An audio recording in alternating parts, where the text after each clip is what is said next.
Oya, Tsamale, Tsande, Datahideles. Okay, so good evening and welcome everyone. We are still discussing karma. So we looked at, if we look at the classification of this material, we have the general presentation and then specific presentation of karma. And then in addition to that, we have further classifications of dharma. So in terms of the general presentation of karma, we had the actual and the specifics. In terms of the actual, we looked at the 4 principles of karma that say that karma is definite, karma increases, you will not meet with karma you have not created, and karma that you have created will not go to waste. Then if we look at a more specific presentation, we go into the presentation of black and white karma. And basically we're looking at karma and its results. So we're looking at the 10 paths of karma, 10 paths of action for the black ones, and 10 paths of action also for the white ones. So today we will continue with the exposition, the various, presentation of further classifications of that. Okay, so we have looked at the general presentation of the black and white karma, and then from that we move into the specific presentation of black and white karma. So having understood all the results that can come from black karma and fearing all that suffering, and whilst at the same time we are seeking to obtain a higher rebirth as a human or a god, we decide to abandon the 10 non-virtuous actions, so the 10 paths of 10 non-virtuous actions, and to take on as a practice the 10 paths of virtuous actions. However, you might ask, is this enough? Actually, this is not enough. As we say, if we want to reach the state of omniscience, which is the state of Buddhahood, on a physical human basis, then in order to establish the benefit of ourselves and the benefit of others, it is important that we establish a particular type of basis that will allow us to accumulate vast amount of merit in the easiest possible way. And in order to do that, we have to establish a physical basis that has 8 maturational results.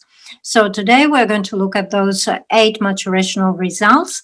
It is presented in terms of the 8 qualities, in terms of the features of the qualities, and in terms of the causes of these qualities. Yes.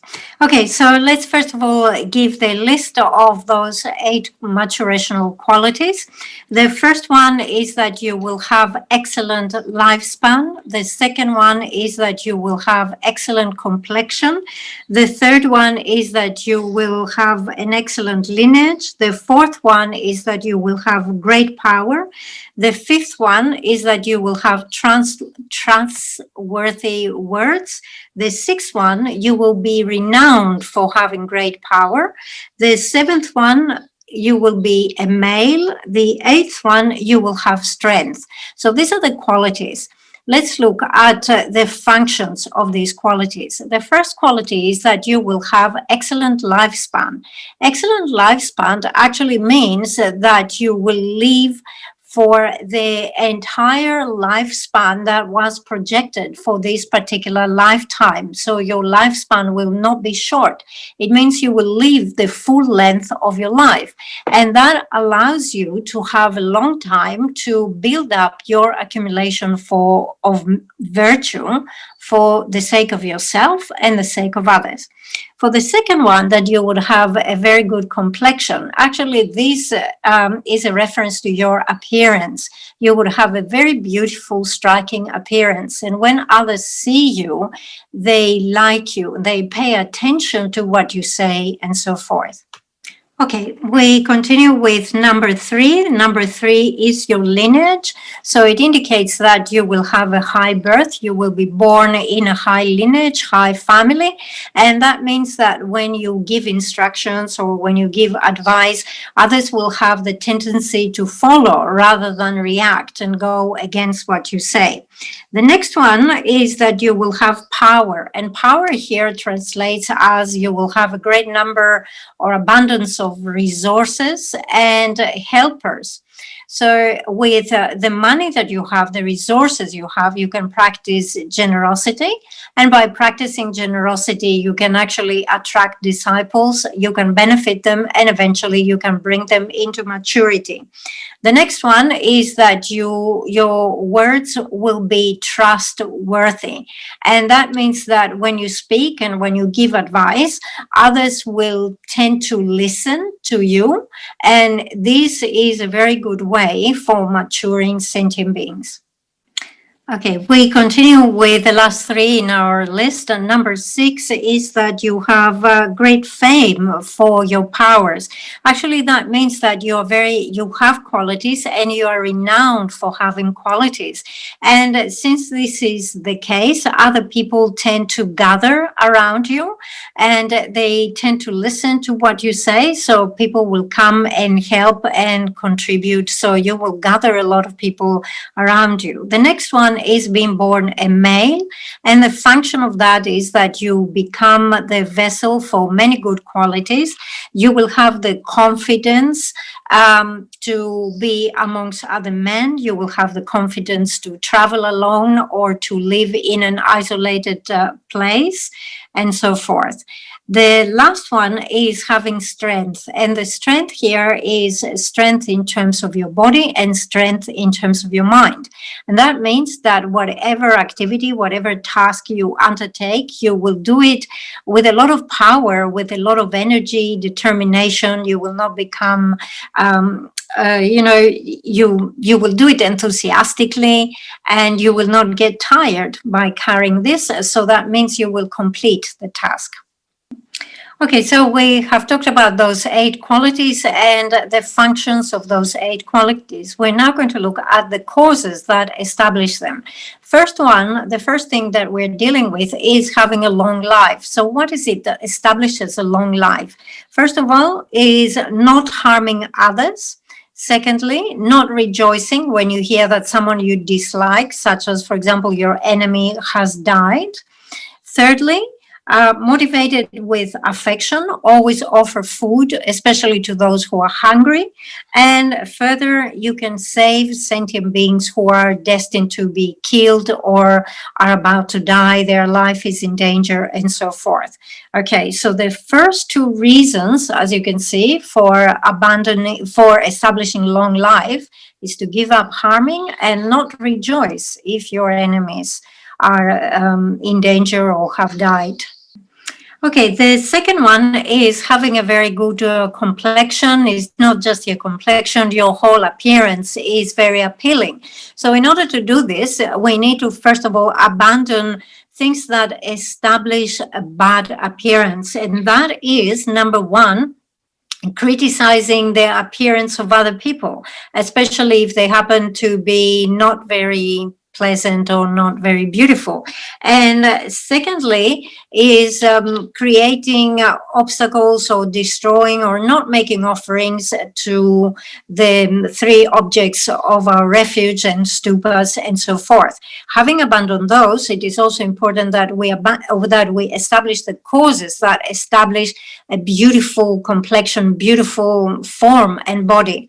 Number 1 is practicing patience, but we have additional causes to that, such as, for example, erecting and restoring representations of the Buddha's body, speech, and mind, making offerings to the Buddhas, offering light to those who are in dark places, offering jewelry and clothes, because these things beautify the body, isn't it? Improve the appearance.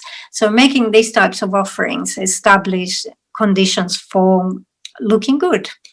We come to the third one, which is being born in a perfect lineage. And to do this, first of all, we have to abandon something.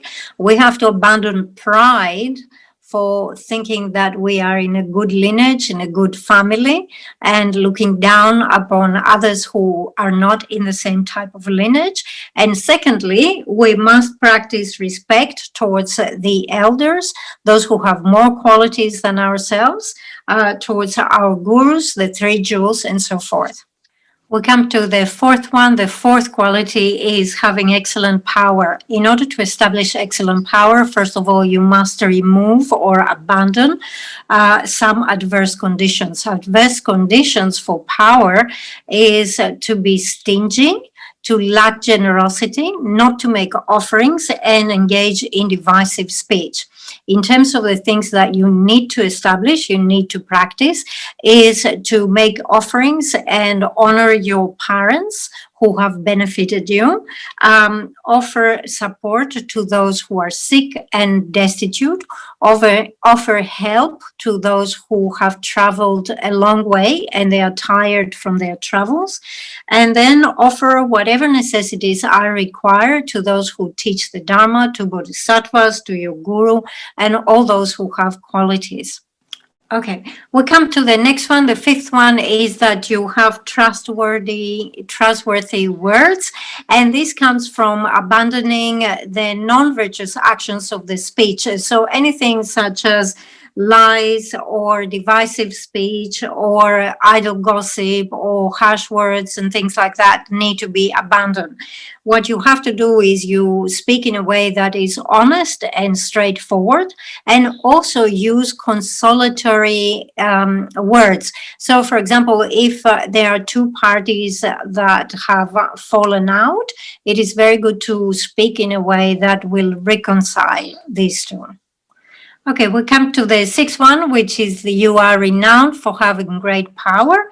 In order to do that, you must pray. You must have prayed actually in your previous lives to obtain very many different types of qualities. And secondly, you should show respect and veneration for the three jewels, hearers, solitary realizers, bodhisattvas, your gurus, and so forth. Okay, we forgot to mention the adverse conditions that you have to abandon in order to become renowned for the power that you have. And that is that you stop putting others down, or let's say you are punishing others as they're trying to carry an activity, or you don't help others when they carry out an activity. And then you have to establish all the favorable conditions of praying for the qualities and showing respect.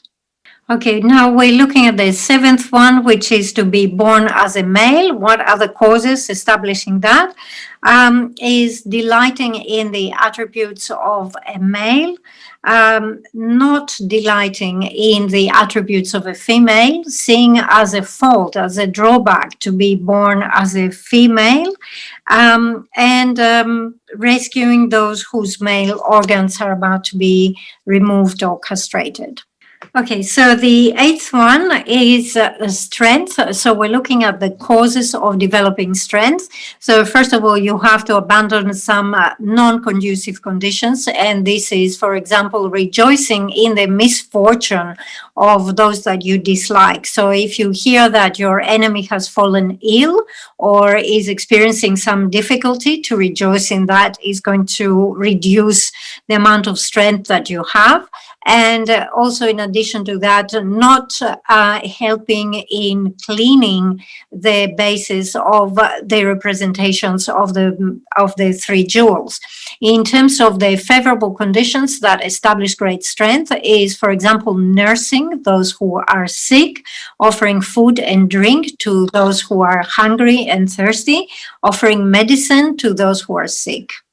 Okay, so we are talking about the qualities, the 8 maturational qualities, and the 8th one is having strength. And we have already mentioned a few causes that establish strength. However, we find in the Sutra of the Buddha a more elaborate presentation of the things we should do in order to establish this strength. So, for example, when sort of like when another being that seems to be small or weak or insignificant somehow causes us harm, instead of immediately becoming angry at that small, let's say, insect perhaps, we should instead practice patience. The other one is that if we meet with those who are frightened and scared, we should try to protect them and remove the fright from them.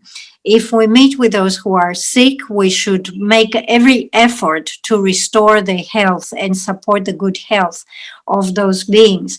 If we meet with those who are poor and destitute, we should practice generosity and offer them whatever necessities they require, food and clothing and accommodation and shelter and so forth. And finally, in terms of the stupas, we should restore the stupas, offer white paint, repaint the stupas, and so forth. In particular, there is mention about those who are destitute. And it says that if they ask, or even if they don't ask, we should try to provide everything that they do. But especially if they ask, we should give an answer that is reassuring and say, don't worry, I will take care of this. So this was the example that Vajrapani, the type of answer that Vajrapani gave in that sutra. All right, so we have explained the 8 maturational results, their functions and their causes. We have explained that in terms of establishing them, we must abandon adverse conditions, and then we must establish some favorable conditions. So the situation is that having established those favorable conditions, having abandoned everything unfavorable, we might actually establish a physical basis that is characterized by those 8 maturational results. And this type of rebirth is a very powerful rebirth, especially if you have the lineage and if you have the power.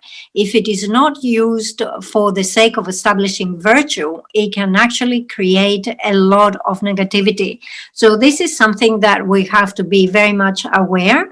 And therefore, as we establish the causes for bringing about those 8 maturational results, together with that, we must make very pure prayers. So the prayer that we should do is that by relying upon establishing the causes for the 8 maturational results, may continuously in life after life have a physical basis that is endowed with those 8 qualities. And may those 8 qualities become solely the cause for increasing and accumulating my amount of merit and wisdom. May they never become the cause for accumulating negativity. Okay, so we talked about establishing this type of rebirth, and we should look at the example of the Kadamba lamas of the past. So they used to make this analogy, and they say, if you look at those who work in the fields, who cultivate the fields, first of all, they sow the seeds, and then they spend the whole year cultivating and taking care of that field. And if they put a lot of effort, then the next year's crop is guaranteed. And then you see them the next year when the crop comes into maturation.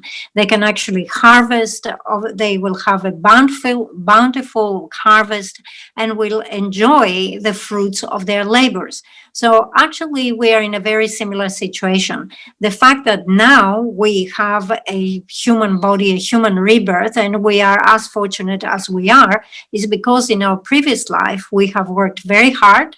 We accumulated the necessary amount of merit. We made the right prayers, and this is how we established this life. Now, if we want in our future lives, again, to enjoy all those things like a good rebirth, a good life, access to the Dharma, and so forth, in the duration of this life, we must do as much as we can.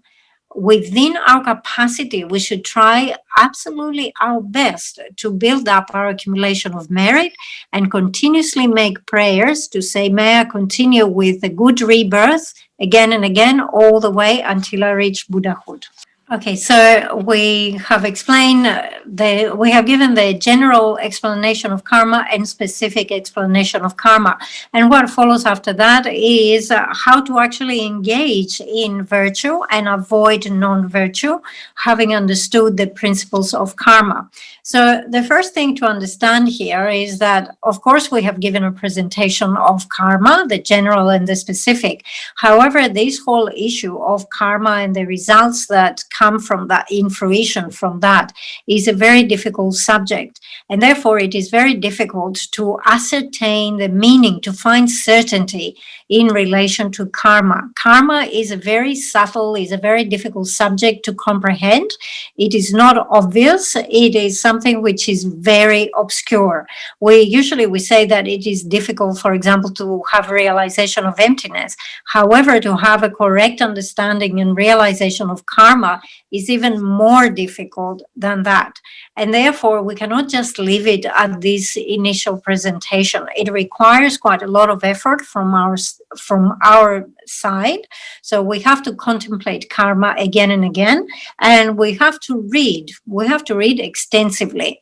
There are many Lamrim texts that are more extensive than the one that we use as our basis, and they have a much bigger presentation. So Geshe was saying it's really important that we actually read about karma and the results of karma as much as we can and keep contemplating on this, because it is not an easy subject, and it is very important to generate the certainty in terms of that. So because it is such an important issue, it is paramount that day and night we keep examining all our activities of our body, our speech, and our mind. And we should always ask this question, like, is now my activity in accordance with the Dharma, or does it go against the Dharma? Is this Dharma that I'm doing, or is it non-Dharma? So this type of examination, continuous examination of every type of activity that we do, is very important. And we should do everything that we can to absolutely avoid engaging any negative actions. We should avoid them, right, as much as we can. What the great practitioners and the teachers of the past used to do, they used to have this method with white and black pebbles, right? So every time, let's say, the practitioner had a bad thought or he did something negative, he will take a black pebble and put it on the side. And if he did something negative again, he would add another black pebble and another black pebble and another black pebble. At the end of the day, they would just examine which one is more, the black or the white pebbles. And initially, of course, it was all black. But with training and practice, gradually they could see a few white pebbles. And at the end, it completely changed from the black pebbles to the white ones. In our lineage of Lamrim masters, we have the Geshe Kongpowa, and he used to say, I only have one thing that I do. This is what I do night and day. I keep guard of my mind. I examine my mind. I have no other task to do. And this actually indicated how important it was, this practice of continuously examining the activities of the mind. And we also have a verse in the 37 practices of the Bodhisattvas, where it says, it is the practice of the Bodhisattva to examine all activities of body, speech, and mind. It is your own responsibility to look. If you do not look, you run the danger of your mind being completely overrun by afflictions. And it is like this, if we do not do this examination, like this is our personal responsibility to check what is going on within our own mind. And if we don't examine what is happening in the mind, it is quite possible that all the activities that we carry, physical and verbal activities and mental activities as well, become meaningless. They stray away from the Dharma. So it is our own responsibility, as it says, this is the practice of the Bodhisattvas, to make sure that we stay online by doing this thorough examination. So we have another story to illustrate this from the Kadampa Lamas, the Kadampa Geshes. So we have Geshe Chengawa, and Geshe Chengawa was really engaging, was very meticulous in examining his mind. So he had this system, again, not the system with the black and white pebbles, but he used to mark on the walls of his meditation hut every time that he had a good thought, a virtuous thought, or a negative thought. So if he had a good thought, he would make a mark with white paint. But if he had a bad and negative thought, he will make a mark with a piece of charcoal. All right. So the walls of his, hut were all covered with white and black markings and so forth. So one day, Geshe Potowa, so they had a relationship of teacher and disciple, right? So Geshe Potowa, he thought, I'm going to go and visit Geshe Chengawa and see how he's doing with his meditation. I'm going to check up on him. So he arrives there and he sees the walls of the house all covered up with what looked to him like drawings, white and black drawings. And he spoke to Geshe Chengawa, and he actually addressed him with his other name. He was known as the son of Limi. Limi was the name of his mother. So he says, son of Limi, I came here to check on your meditation, but I don't think you're meditating at all. I think you're just doing drawings, scribbles on the walls. What is this thing? You've covered your walls with black and white marks. And he says, it is like this. Geshe Chengawa said, it is like this. Every time I have a positive thought, I make a white mark. Every time I have a black thought, I make a black mark. And Geshe Potowa said, immediately generate great faith. And he said, today I met a great virtuous friend, a great teacher. Mm-hmm. So there is also another story. Geshe says, I don't remember the name of the protagonist of this story. Anyway, there was a tzog, right? So all the monks were together and they were having a tzog. And yogurt, curd was offered. So there was a person who was actually scooping out. He had a big pot and with a big spoon, he was spooning out the yogurt and he was offering to every monk. And the monks were sitting in the row. So this monk we're talking about, he was looking at the person who was serving the curd and was saying, he's giving so much, such big spoonfuls, but the time he will get down to us, there won't be any curd left. We won't get any. So immediately he recognized this as a bad thought, right? So immediately he had to stop himself from this thought. Anyway, when the person who was serving the curd arrived in front of him, he turned his cup upside down. And he said, why? You don't want to have any curd? We have plenty left in the pot. He says, no, thank you. I had enough today. So this actually demonstrates the importance of always be vigilant and recognizing when a negative thought arises in your mind. And when it arises in your mind, you recognize it and you stop it straight away. On the other hand, if you have a positive, a virtuous thought, again, recognize it. And as you recognize it, stay with it and rejoice that you had such a thought. This is the way that we can increase virtuous thoughts, and this is how we can stop negative thoughts. So once you get an understanding of what is positive and what is negative, you have to be very vigilant and you have to be ready to intervene and stop the negative straight away and encourage whatever is positive. Okay, so Geshe said, I just remember the name of that Geshe that we were missing in the previous story. It was Geshe Ben Gungel. All right, so as we say, we must have this recognition and stop negativity as much as from the beginning. However, because we have such incredible familiarity with negativity since beginningless time, and because afflictions are very strong in our mind stream, it is quite possible that we are overcome by afflictions and therefore we commit a negativity. When this happens, we have to rectify it. So there are two cases that that we want to examine here, that we do something negative that goes against the vows that we have, or for those who do not have vows, we do something negative and then we try to rectify it by relying on the 4 opponent powers. So first of all, if you have vows and you transgress your vows, you have to deal with it according to the particular type of vows. So for vows of individual liberations, because these are vows that we take in the presence of our abbot or our preceptor and in front of the Sangha community, if we transgress those vows of individual liberation, we have to rectify it and confess it in their presence.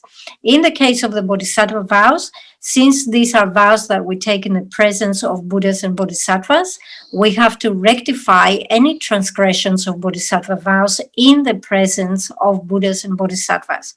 For the Tantric vows, since these are vows that we take in the presence of our Guru and the Mandala deities, if we transgress the Tantric vows, we have to purify them in terms of the Guru and the Mandala deities by doing self-initiation. Okay, so this is for those who have transgressed the vows.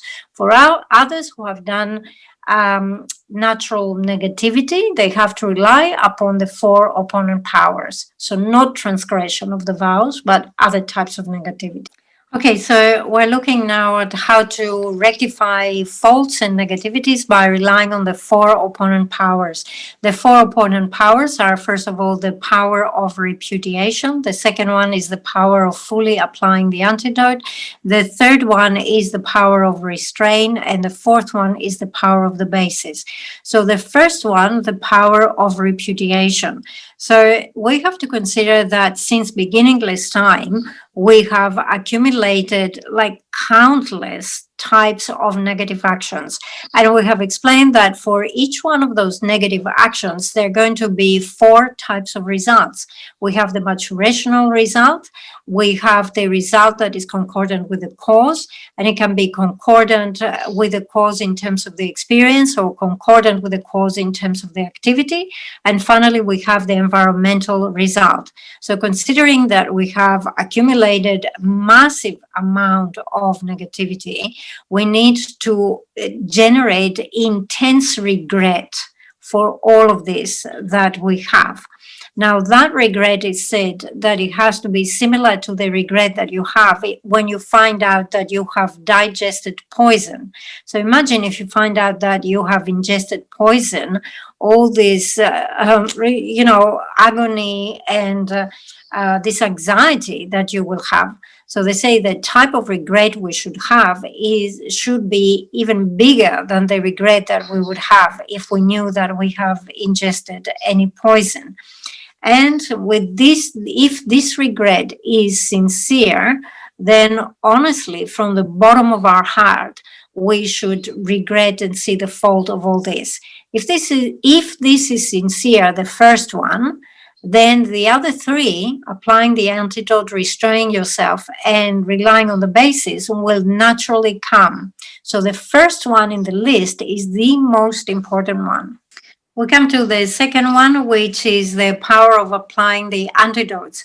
If we look at the compendium of trainings, there are 6 types of antidotes are listed. The first one is reciting the profound sutras. So here we're talking about sutras such as the Prajnaparamita Sutras, so the extensive, the middling, the condensed, any of those sutras.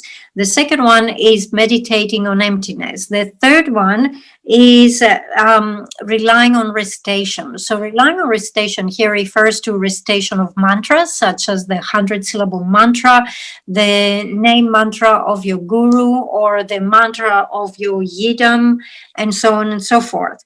The fourth one is relying upon images. So it means here to create images of the Buddha, the Dharma, the Sangha, and so forth. Then fifth one is depending on worship. So here it means making offerings to the Buddhas, to the Dharma, to the Sangha, to the stupas, and so forth. And the last one is the dependence on names. So names here refers to reciting the names such as the 35 Buddhas or the 8 medicine Buddhas or the 8 great Bodhisattvas and so forth. So names of Buddhas and Bodhisattvas. But of course, these are the 6 that are mentioned here, but any other virtuous activity that you can do to purify or counteract negativity becomes antidote. So as we say, any activity that we undertake with our body, our speech, and our mind can become the antidote to negativity. So for example, with our body, we could be doing things such as prostrating or creating bodies of the Buddha like statues and so forth.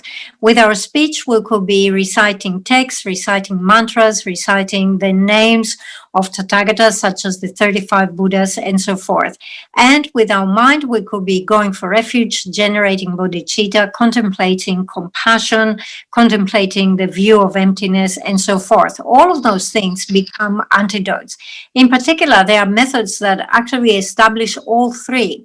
Now, for example, if we recite the Sutra of Confession to the 35 Buddhas, as we are reciting the sutra, we are prostrating. So we're doing the physical aspect. We're doing the recitation of the names of the 35 Buddhas. So we're doing the verbal aspect. And at the same time, in our mind, we go for refuge and generate bodhicitta. So we combine all 3. Actually, that is a method that was demonstrated by Lama Tsongkhapa. This is how he did this practice, and he demonstrated this practice. So taking him as an example and following him, Lama Tsongkhapa's example, it is very good if we also practice this. And if we could do every day without missing any day, 100 or even 200 prostrations as we are reciting the Sutra of Confession to the 35 Buddhas. That will be excellent to do every day. We come to the third one, which is the power of restraint, of turning away from this negativity. So again, we look at it through the example of a person who has eaten poison, a poisonous food, and then from that point onwards, that person would always avoid a food like that, isn't it? So from our side also, we should have this sense of regret, the regret of having digested something which is totally unwholesome and poisonous for us. So we should have restraint and say, from now on, I will not repeat those things again. And at the same time, every day we should do as much as we can to abandon whatever negativities we can. Certain negative actions are small and easy for us to abandon. So we should put this into practice straight away. For others that are more difficult to abandon, we should, train by setting a time limit and say, for example, I will restrain myself and I will not do this for 1 month. Or if it is very difficult, I will restrain myself and I will not do it for 1 day. Or again, if it is too difficult, you say, I will restrain and not do it during the duration of the daylight, right? So 12 hours and so forth. And at the same time, we should make petitioning prayers to our gurus, the Buddhas and the Bodhisattvas, and say, please bless me to be able to abandon as much negativity as possible every day. So it is important not just to refrain in the future, but also apply yourself sincerely to stop and abandon as much as you can on a daily basis. We come to the fourth one, which is the power of the basis. The power of the basis is refuge and bodhicitta. So why is it that we use this expression? Why do we refer to them as the power of the basis? The example that is given here is that if you fall down on the ground, you actually have to use the ground as your support, as your basis, to lift yourself up again, isn't it? So in the same way, we say that when we create negativity in relation to the Buddha, or we create negativity towards sentient beings. So when we want to do this purification, again, we have to rely on the Buddha in order to purify negativity in relation to the Buddha. And we do this by going for refuge to the 3 jewels. And also we rely on bodhicitta in order to purify negativity we have done in relation to sentient beings. So as we say here, we contemplate the negativity we have created. We know that this negativity will bring about results. We know that we have 4 types of results, such as the environmental result, 2 types of results concordant with the cause, and the maturational result. With the maturational result, we know that we can have big or medium or small.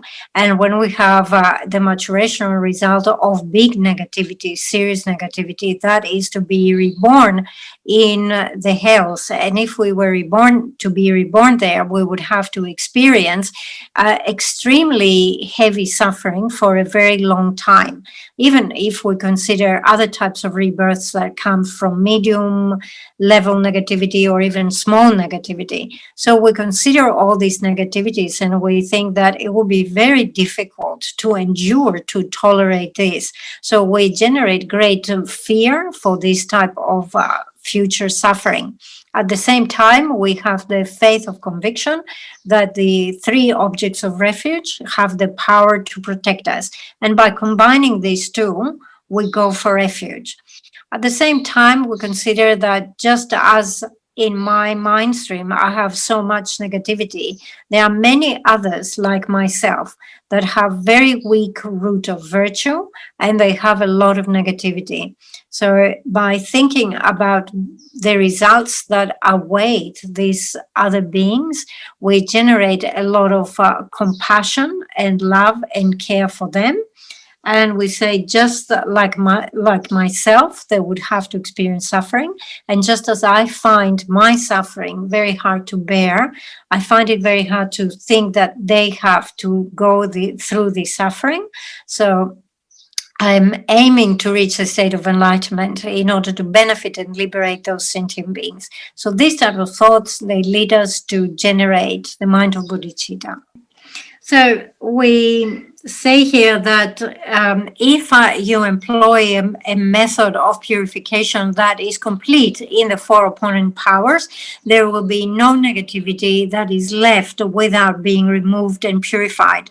So, for example, if we look at this text, the confession of the 35 Buddhas, this is an excellent means of purification because this text is complete in all 4 opponent powers. However, it is very important here that not just we are reciting, let's say, absent-mindedly a text that has the 4 opponent powers, but within our own mind, we have to contemplate, we have to think, we have to engage those things.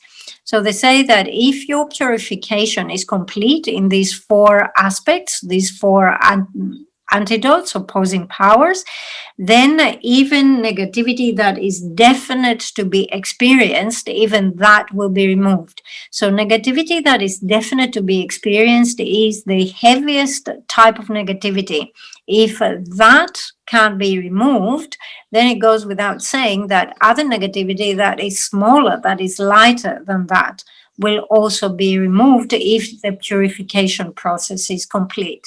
Okay, so as we say, we employ this means of purification, and with this we can remove negativity. There are actually signs that the purification is working, and these signs appear in our dreams. Now, for those dreams to be signs of successful purification, they have to occur at the time that we're doing the purification. So if you have these dreams or similar dreams at another time where you're not practicing purification, they're not considered to be signs of purification. Okay, the other thing is that those dreams have to occur repeatedly, right? So they have to be persistent dreams. It's not enough to just dream about it once and then purification happened.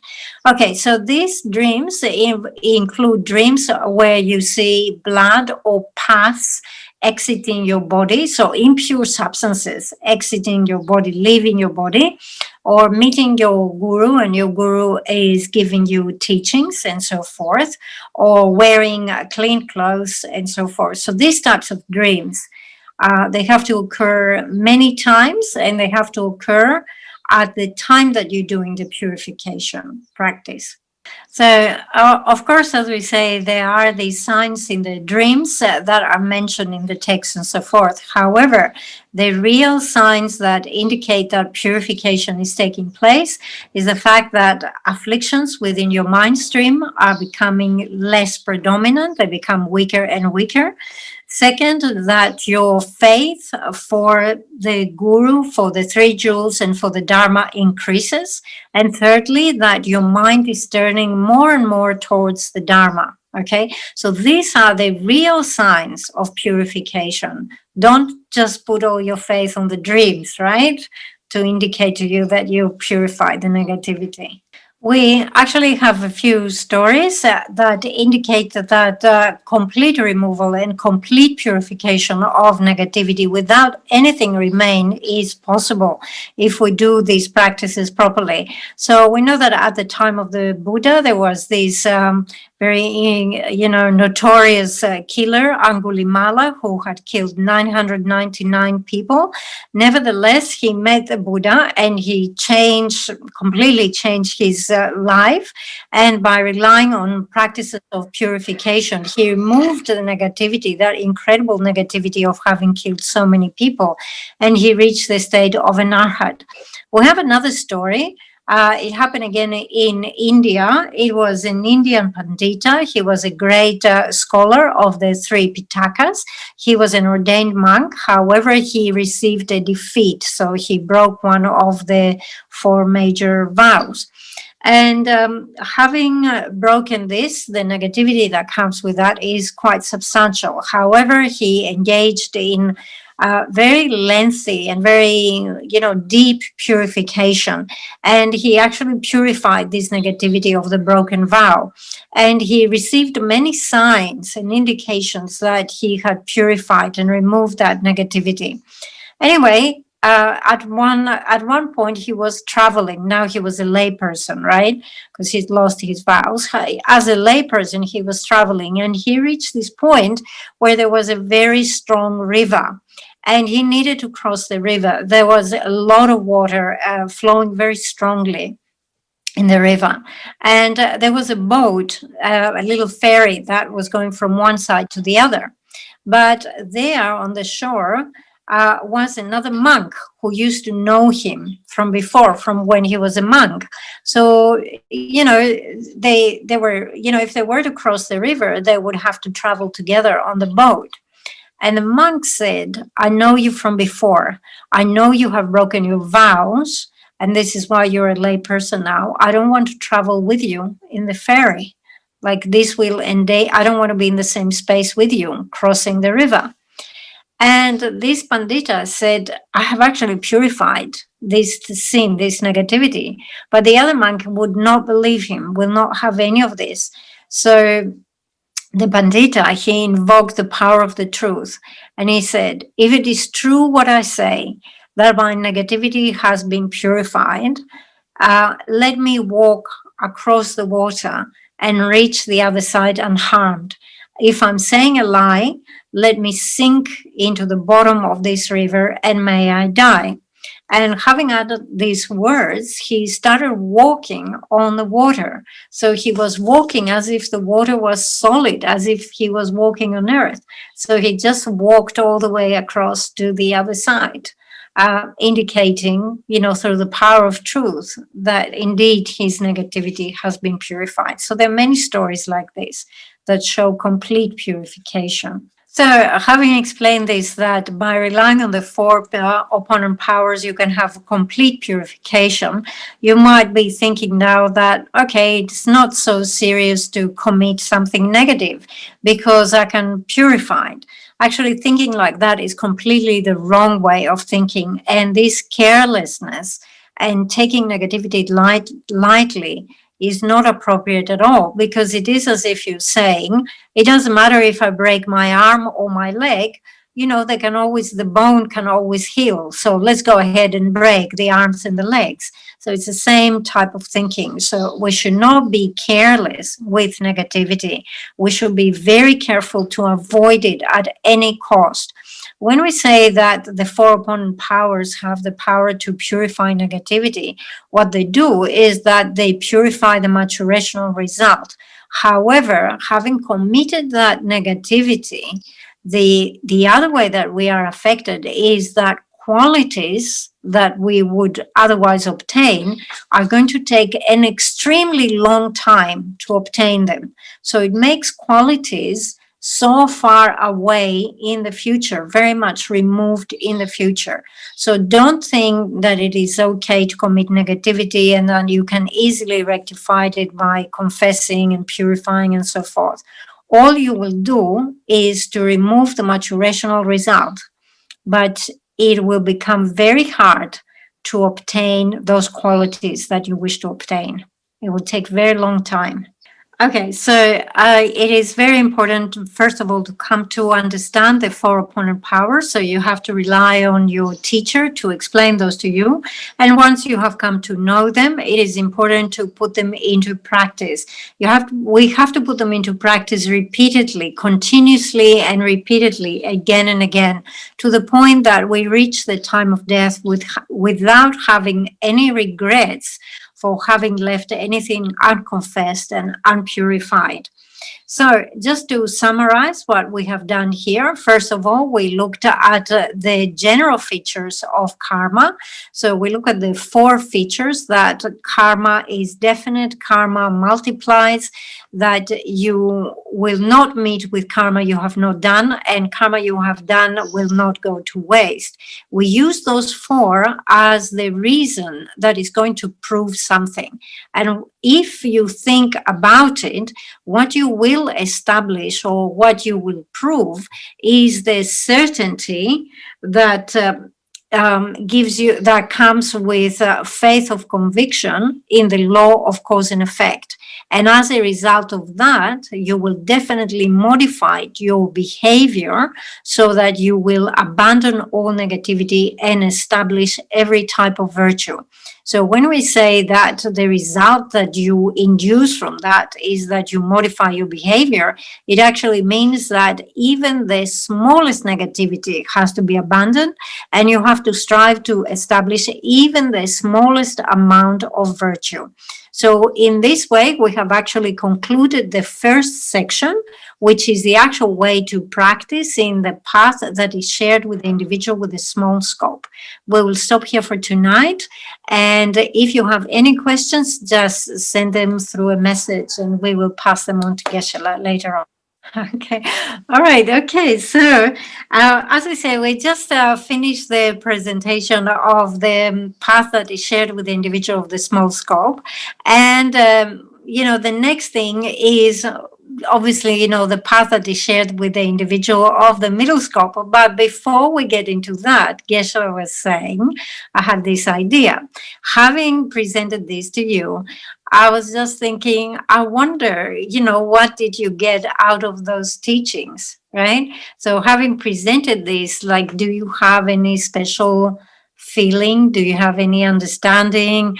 What is coming in your mind? So Geshe-la was saying, I would like every student to prepare something to think, if they had to explain in something like between 3 to 5 minutes, just to share their experience. How has this teaching of the individual, of the path shared with the individual of the small scope has affected you? Okay, so Geshe-la was saying next class, which is going to be Wednesday, Geshe-la doesn't have to teach. It's going to be the students who are going to contribute those 3 to 5 minutes. So hopefully we can do it with the translation channels and everything, or send it in written or whatever. Yes. Okay, we'll sort it out. Yes. All right, now we finished.